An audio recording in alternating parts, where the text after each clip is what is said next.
Assalamualaikum warahmatullahi wabarakatuh.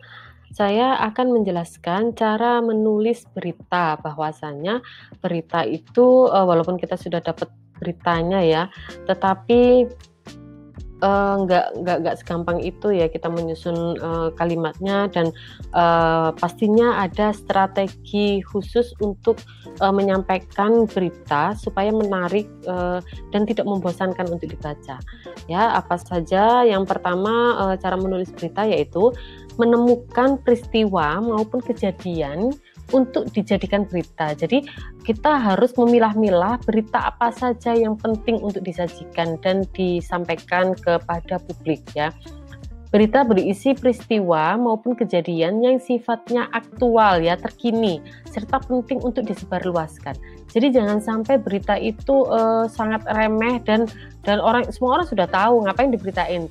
Jadi hal penting apa yang orang-orang itu belum tahu sehingga berita itu akhirnya menjadi suatu kebaruan buat masyarakat gitu ya. Jadi kita harus bisa pandai-pandai dalam memilah-milah berita yang penting dan berita yang sekiranya kurang penting untuk masyarakat gitu. Terus kemudian yang kedua adalah pencarian sumber berita ya. Ketika peristiwa atau kejadian yang akan dijadikan sebagai berita telah ditemukan, maka penulis berita perlu mencari sumber informasi yang tepat supaya isi berita akurat ya. Jadi misalnya kita sudah mendapatkan beritanya. Nah, untuk supaya berita ini akurat ya, maka kita perlu untuk meneruskan melanjutkan berita ini ke tahap wawancara misalnya atau observasi ya. Jadi benar nggak sih berita ini, benar nggak sih bahwasanya maba yang diterima oleh UPN Veteran Jawa Timur itu ada 5.000 maba misalnya. Nah, hal-hal seperti itu kan perlu untuk dipastikan supaya beritanya ini akurat ya. Memastikannya ke siapa? Yang pastinya ke informan yang bisa dipercaya ya, misalnya ke ketua mahasiswa baru ya, ketua panitia mahasiswa baru. Nah, itu penting sekali untuk memastikan bahwa berita tersebut harus akurat dan terkini ya, teraktual gitu. Terus selanjutnya wawancara, observasi dan dokumentasi. Melakukan wawancara perlu dilakukan untuk mendapatkan fakta mengenai peristiwa maupun kejadian yang terjadi. Data seseorang ya, misalnya ya, UPN Veteran Jawa Timur telah membuat dosen UPN Veteran Jawa Timur telah melakukan penelitian di bidang desain ya, misalnya mendesain sebuah game ya, sebuah game. Nah, siapakah yang mendesain game ini? Nah, ini adalah perlu wawancara kepada pembuatnya gitu ya.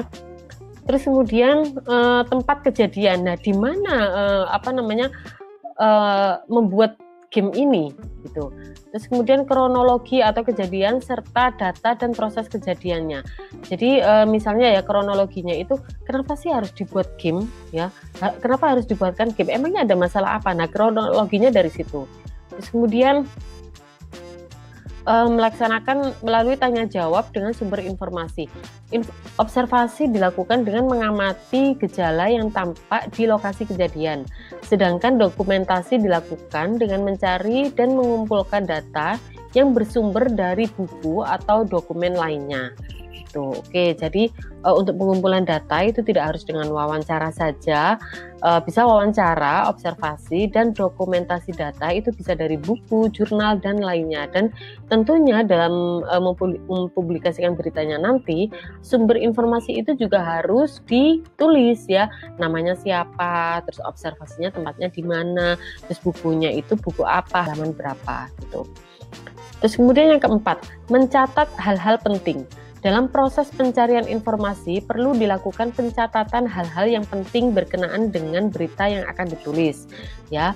Nah, pencatatan penulisan berita dapat dipandu dengan pertanyaan 5W1H. Ya, 5W itu apa saja? What itu peristiwa apa yang terjadi? Ya, jadi ada peristiwa apa sih? Berita apa sih yang akan disampaikan gitu. Ya, setelah peristiwa yang terjadi itu telah diketahui, maka pertanyaan selanjutnya adalah who, siapa yang terlibat dalam peristiwa ataupun kejadian tersebut ya, misalnya penelitian ya, berita penelitian yang akan dipublikasikan. Nah, siapa yang menjalankan penelitian ini dalam who ini ya, siapa yang menjalankan penelitian, terus kemudian siapa juga yang menggunakan luaran dari penelitian itu, gitu. Terus kemudian yang ketiga, where, di mana peristiwa maupun kejadian tersebut terjadi, di mana penelitian itu dilakukan, dan di mana luaran dari penelitian itu diimplementasikan, gitu ya. Terus kemudian when, kapan peristiwa atau kejadian tersebut terjadi. Jangan-jangan penelitian ini sudah 10 tahun yang lalu, berarti kan nggak aktual beritanya, ya. Nah, ternyata harus dicari kapan, when peristiwa ini terjadi, penelitian ini terjadi. Penelitian ini terjadi di tahun 2021, dimulai pada bulan Januari misalnya, dan berakhir di bulan Agustus misalnya, ya, sehingga di bulan September bisa dipublikasikan hasil penelitiannya. Itu why, mengapa peristiwa atau kejadian tersebut terjadi? Kenapa harus ada penelitian ini? Kronologinya apa? Ada permasalahan apa sehingga penelitian ini harus dilakukan? Gitu ya, itu adalah kronologinya. Terus kemudian how, bagaimana proses terjadinya peristiwa maupun kejadian?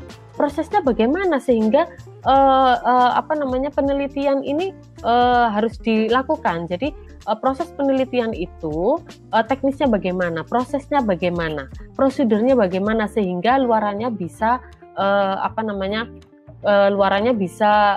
jadi gitu, tercipta gitu. Jadi prosesnya seperti apa? Itu juga harus diberitakan. Kemudian yang kelima yaitu membuat kerangka berita. Ya, setelah semua informasi terkumpul, kemudian kerangka berita adalah merupakan gambaran kasar bagaimana informasi yang telah dikumpulkan tersebut akan diramu dalam sebuah laporan berita, ya. Berita terdiri dari 3 unsur, yakni judul, teras, serta kelengkapan atau penjelasan berita, ya. Jadi ada judul, ada teras itu paragraf pertama di alinea pertama, terus kemudian isi dari berita itu. Jadi ada 3 yang harus susun, ya. Nah, semua berita ini dari alinea pertama atau paragraf pertama sampai isi itu boleh mencakup 5W1H. Atau juga boleh 5W1H itu hanya diterapkan di isi dari berita. Jadi alineanya itu tidak berisi 5W1H. Gitu. Ya, selanjutnya menulis teras berita. Bagaimana caranya? Teras berita yaitu alinea pertama sebuah berita, ya. Teras berita sebaiknya dibuat ringkas, ya. Serta sebaiknya diawali dengan unsur who, siapa, dan what, ya. Siapa yang melaksanakan penelitian ini, ya. Berita apa yang terjadi dan siapa yang melaksanakan berita ini atau siapa yang ada dalam berita ini. Nah, itu ada di teras, ya, ada di alinea pertama. Jadi alinea pertama itu isinya adalah who dan what. Terus kemudian bagaimana dengan 3W dan H selanjutnya? Nah, itu bisa ditaruh di isi, ya, isi berita gitu. Nah, boleh juga gini, misalnya isi berita itu isi 5W1H. Ya, jadi 2W-nya itu terulang habis di teras, kemudian muncul lagi di isi berita, itu juga boleh, ya. Atau boleh 2W itu dimasukkan di teras, terus kemudian sisanya 3W sisanya dan H1H itu dimasukkan di isi berita, itu juga boleh. Intinya pokoknya 5W1H itu muncul di isi berita dan alinea pertama atau teras gitu, ya. Dan teras itu isinya hanya who sama what. Gitu, ya. Oke, selanjutnya jangan lupa untuk selalu memperhatikan SPOK-nya, ya. Harus menggunakan bahasa Indonesia yang baku. Gitu. Nah, selanjutnya menulis isi berita. Isi berita adalah merupakan detail informasi yang ingin disampaikan dalam sebuah berita, ya. Detail beritanya itu seperti apa? Itu diulas di isi beritanya. Isi berita ditulis setelah teras berita, ya, karena teras berita ada di alinea pertama. Dalam penulisan isi berita sebaiknya disusun dalam paragraf-paragraf pendek yang berisi 3 hingga 5 kalimat. Jadi satu paragraf berita itu isinya maksimal 5 kalimat, nggak boleh lebih, karena kalau lebih pembaca ini nanti lelah, ya. Lelah, akhirnya dia bosan, akhirnya berhenti untuk membaca. Gitu. Usahakan pula agar setiap paragraf hanya berisi 1 ide. Ya, satu paragraf itu cuma 1 ide, jangan sampai satu paragraf itu berisi misalnya 5W1H itu masuk ke dalam satu paragraf. Nah, ini sangat nanti pasti menjadi 5 lebih ya kalimatnya itu. Gitu. Terus kemudian selanjutnya adalah penyuntingan berita ya. Setelah berita itu jadi, kemudian disusun kalimatnya, terus kemudian disunting ya. Penyuntingan berita dilakukan untuk menghindari kesalahan-kesalahan penulisan ya atau typo ya. Informasi yang memungkinkan terjadi seperti ejaan ya, nama, kota dan lainnya itu harus benar, jangan sampai salah tulis ya. Karena ini berkaitan dengan orang lain atau organisasi lain atau kelompok lain. Jadi jangan sampai salah tulis nama kota, nama orang, nama lokasi, waktu. Nah, itu atau nama produk itu jangan sampai salah tulis. Jadi harus dikoreksi-koreksi lagi ya, sering-sering dikoreksi. Terus kemudian tidak mengandung fitnah, hasutan, dan kebohongan ya, ini pasti ya. Konten berita yang dipublikasikan harus memberikan kemanfaatan serta perlindungan terhadap publik. Jadi tidak boleh menjelek-jelekan gitu ya. Tidak boleh mengada-ada, tidak boleh menghasut, dan tidak boleh berbohong. Semua data harus konkret ya. Tidak menonjolkan unsur kekerasan, seksualitas, perjudian, penyalahgunaan narkotika, dan obat terlarang ya. Berita yang dibuat dan disiarkan kepada publik untuk mempertimbangkan munculnya kemungkinan ketidaknyamanan publik, mempertimbangkan privasi, serta melakukan penggolongan siaran untuk kepentingan anak. Ya, oleh sebab itu juga diatur agar dalam pembuatan dan penyiaran dilakukan pembatasan terhadap unsur yang bermuatan seksual, kekerasan. Nah, ini kita berita apa? Kita ini adalah berita tentang pendidikan, ya, kampus.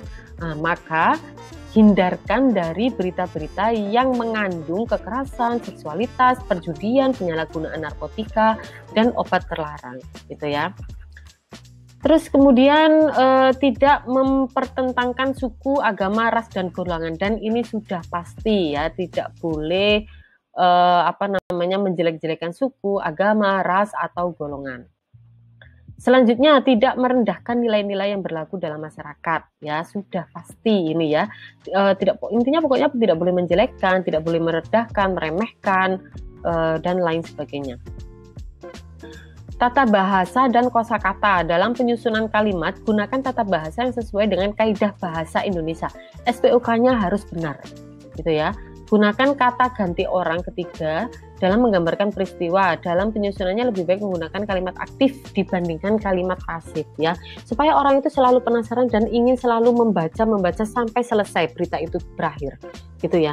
Nah, kenapa harus menggunakan SPOK yang benar? Karena kita ini adalah majalah pendidikan ya, majalah pendidikan, maka seharusnya isinya kan berarti formal ya, maka gunakanlah SPOK yang benar karena kita ini ada di lingkup formal gitu ya, pendidikan. Maka dari itu harus menggunakan SPOK yang benar. Selanjutnya kutipan dan atribusi itu harus ditulis dengan benar, dan sumber informasi semuanya mau dari pakar, mau dari sumber informasi seseorang ya, itu penulisannya harus benar gitu ya, jangan sampai salah, dan harus ditulis, jangan sampai nggak ditulis ya sumber-sumbernya itu ya, begitu. Itulah materi dari saya tentang cara penulisan berita agar tidak salah kaprah ya, agar nanti penulisannya itu benar. Ya, maka dari itu harus didengarkan materi ini dari awal hingga akhir. Gitu ya. Jika ada pertanyaan bisa ditulis di kolom komentar, nanti akan saya jawab. Oke, terima kasih dari saya, itu saja. Wassalamualaikum warahmatullahi wabarakatuh.